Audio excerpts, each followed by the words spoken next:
At our Strathroy Hospital, beds have been closed on half of the 4th floor. Many excuses are given. To state that the beds would not be needed is a blatant misconception of the truth. We need the beds for the chronically ill, palliative care, and rehabilitation. I have indirectly been told, and I use the term indirectly been told because I don't know if this is fact, that this past week, 2 nurses in Strathroy Hospital's Ontario breast screening program will be let go within the next few months and have received notice. The nurse educator in the hospital was eliminated, and it boggles my brain, how can a hospital get accredited without an education program? The fact few women have their babies at Strathroy has been interpreted that they prefer an obstetrician in the city. The reality? Few doctors choose to deliver babies, and Strathroy Hospital does not provide anesthetic after specific hours in the evening, so therefore there are no choices. I've also been asked to mention this. I had a phone call today. I was asked to mention and query it, that apparently the hospital, which has a lack of funds, has purchased the land across the road from the hospital to be used for another paid parking lot. The individual that called me and wanted to query this, I said I would bring it up, but they also wanted to know who was paying this $100,000 or fairly close to it, or is it money that they have been donating to our hospital foundation? Where is the money coming from? As a taxpayer, I didn't question the introduction of the health tax. But as a taxpayer, I want to know how much tax the Ontario government receives in a year. As a taxpayer, I want assurances that this money is directed only to our public health system. And everyone realizes that the economy has taken a downturn. With that will be fewer dollars in taxes. The loss should not affect our health system. It does not take a great deal of intelligence to recognize that the need for our health system will increase, not decrease, in these rough economic times. And we need to keep our hospitals, and we need to keep our health system public, not private. Anyway, I'm going to continue on introducing you to people who will be speaking tonight. You'll also know later on in the evening they'll be passing a container for donations to help cover some of the cost with the photocopying, whatever we do. So I'm going to present to you Joyce Jolliffe. Joyce is going to speak to you a little bit on Petrolia, Wallaceburg, and the Ontario Health Coalition Summit, all 3 of which she has recently attended.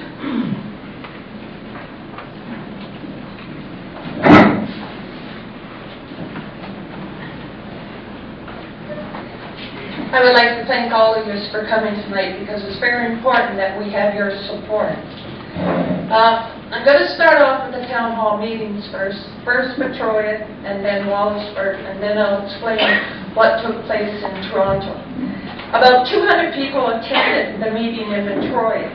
When the Sarnia-Lambton Health Coalition was explaining what was happening to the hospitals across the province, people was listening. When Natalie from the Ontario Health Coalition spoke, one could see that the audience started to sit up and take notice. But when the doctors started to speak out, everyone was shocked to hear what they were saying. The bottom line was, doctors will leave, people are going to die. And if people that don't take the London Free Press, there is an article in the paper today. And I just want to read a little bit that was said by the warden, Jim Burns, and I support everything that he says in this. And this is what he said: that something that we have to keep doing is hammering home the same message that rural health care is important to Lambton County and all of Ontario. And we're not going to go away. About 400 people filled the council chamber in Wyoming, and spilled into the lobbies, hallways, and meeting rooms as several groups made presentation about the consultant study that recommended turning the emergency department at Petrolia, Charlotte, Eleanor, Eagle Heart Hospital into an urgent care center. And he goes on to say, we really believe if this emergency department closed, it will put people's lives at risk, and that's not acceptable. And we all should endorse the doctors in Petrolia. We all should stand up with the doctors in Petrolia. Wallaceburg Town Hall meeting, they had to hold 2 sessions that night because 1,500 to 1,600 people turned out for this meeting. The community is just royally upset, and who can blame them? Some of the Chatham-Kent councillors spoke out against the closing of the emergency department at Wallaceburg Hospital. They too will stand up and be heard. Everyone took notice when the chief of Walpole Island spoke out. He was telling the audience that there is an understanding that when the government desires to change any social programs, they must consult with the First Nation people first. The provincial government failed to do this. The chief stated that his people will stand arm in arm with the community of Wallaceburg. The summit in Toronto, there's 2 important issues that I took away from that summit. And some of the info you have on your seat, I suggest that you read it when you go home and you got time to understand exactly what's being said tonight. The number 1 issue, in my opinion, is very important that our community understands what is happening to our hospitals by the provincial government, but by the federal government as well. And they literally lied to us. It's in here, read it.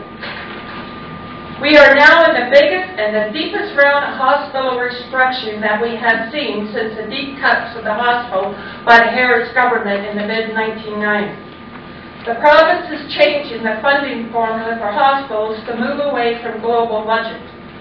April 2007 to March 2008, funding level for hospital global budget was 2.4%. And I want to point out, just last week at the meeting we attend, our hospital is short $900,000 in order to meet that year's budget. And we're coming up to the new budget starting in April of 2009 that will go to March of 2010. And the funding will only be 2.1%. When the provincial government starts funding hospitals at less than the rate of inflation, we need to ask ourselves what is wrong with this picture. These figures were set about 2 years ago, so don't let the government tell you it's because of the downturn in the economy, because 2.1 was projected 2 years ago. Across southwestern Ontario, the provincial government, through the Local Health Integration Network, which is known as the LINS, has undertaken a review of the small community energy or emergency departments of Wallaceburg and Petrolia. Already the LIN in the Niagara region has recommended the closure of 2 community emergency departments in Fort Erie, Port Colborne, and by the year of 2013, those 2 hospitals are slated to close. The blame lies with the provincial government because the LIN are appointed by the cabinet and they answer to the Minister of Health. The mandate of the LINs is to force local hospitals to eliminate their deficit, even if it means cuts to the needed hospital services. The appeal needs to be McGinty to step in and reverse the cuts and the closures.